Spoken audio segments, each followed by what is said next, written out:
Hello everyone, it is November 16th, Tuesday, and here is the update from where I live.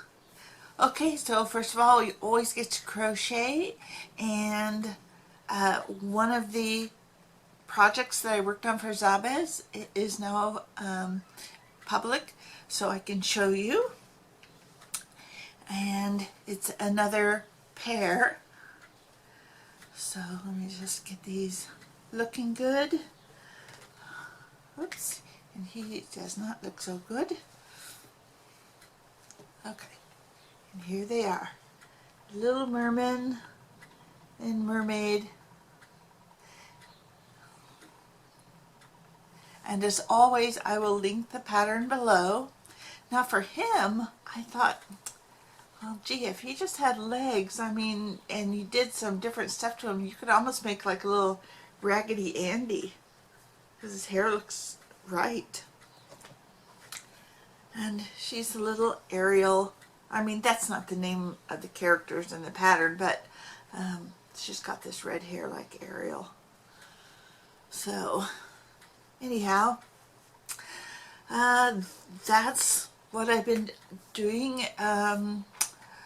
I just finished another Zabez pattern, which was a pair, and then I have another pair I can't show, so now I have 4 pieces I can't show you, but I'll show them, you know, from time to time in the next couple videos, I suppose.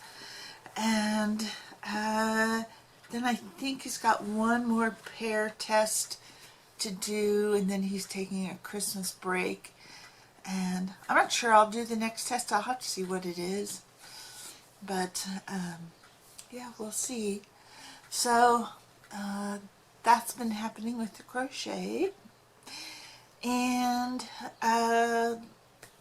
with the house and the move, I am still moving stuff out. I try to move a couple of grocery bags full of, some of my groceries every time. I mean, non-perishable groceries, of course. And I'm trying to rearrange where they're going to go in the pantry as opposed to in the cabinets.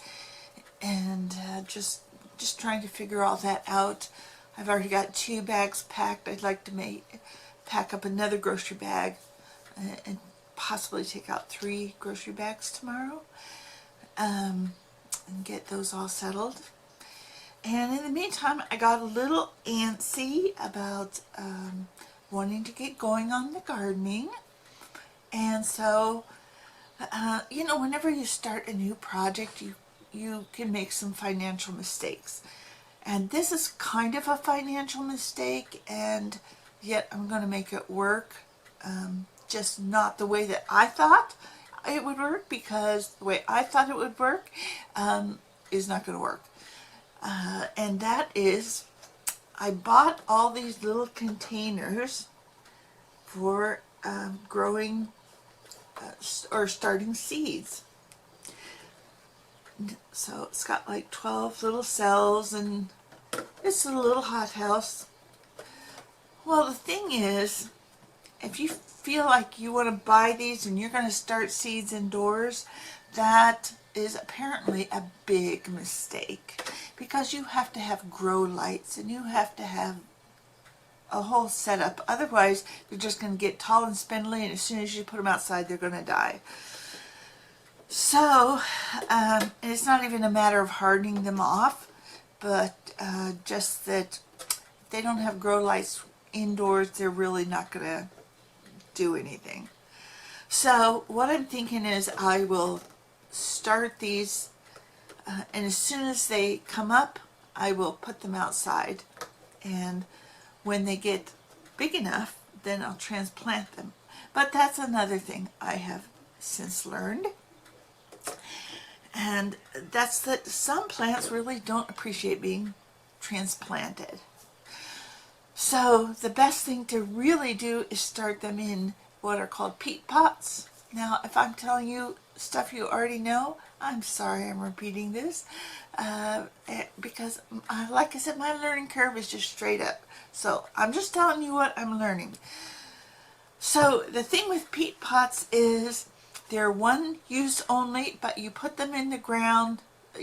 I mean, you can start them in a tray, but then you can just put the whole peat pot in the ground and it just becomes part of the environment.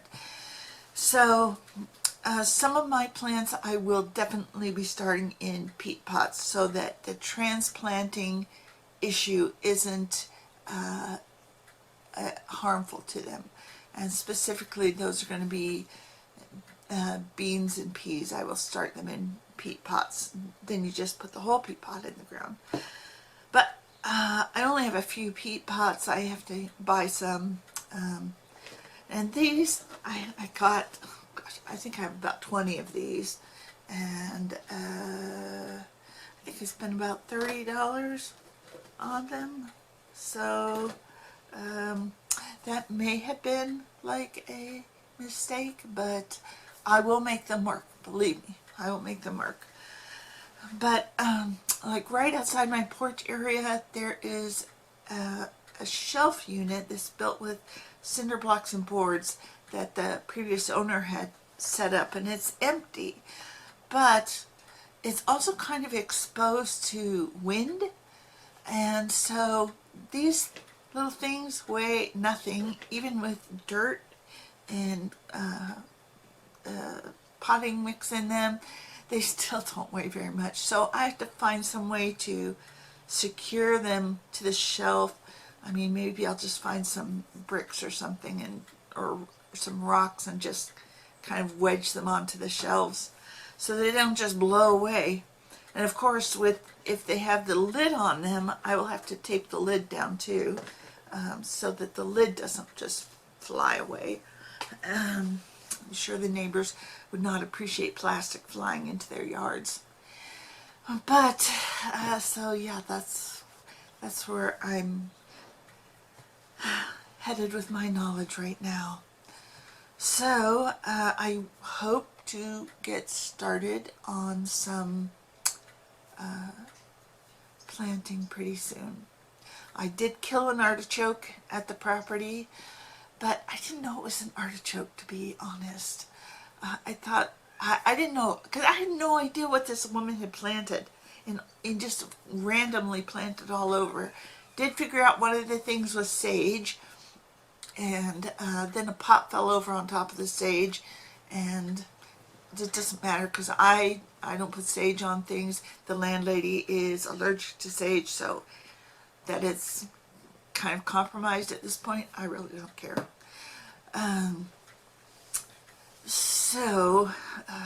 Gosh, I feel like I'm rambling. So yeah, I want to get some tomatoes started, because out here in California you can just grow year round. And I want to get some winter vegetables started, even though some people would say it's kind of late to start your winter vegetables, but you know what, it's our winters are extremely mild. So yeah, get the tomatoes and the winter vegetables, and maybe even get some lettuce going. One thing, I went to Ace Hardware 2 times in the last few days, because the landlady had gone out to lunch twice. It was her birthday, and it just so happened there's an Ace Hardware near both places. And the first time I went, I got a gardener's hat and some gardener gloves, but not the pure leather kind. I have that kind.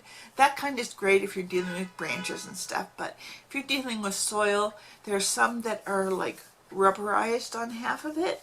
And so, you know, I like gardening, but I don't like dirt under my fingernails. That just drives me crazy. So, not that I'm a prissy about it, but I just don't like it. It's hard to get out once it gets in there. So, okay, so then the second time that I went, I bought some potting mix and something called worm castings, which I never heard of. That's part of my straight up curve, but worm castings is basically worm poop and makes great fertilizer. And something else I bought, maybe another kind of fertilizer. or, or, or potting soil. I really want to get some lava sand to mix in. That's got great nutrients in it. And I will be buying some potting mix. I don't know, probably like 100 pounds of it. But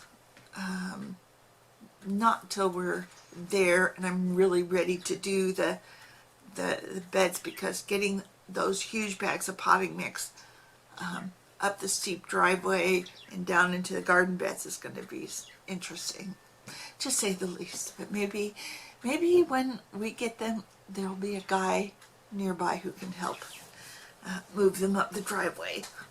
We do have a wheelbarrow that was left by the previous owner, so it's not like we have to hand carry them up. But oh, and we also have a hand truck, a really good hand truck, so that will be beneficial.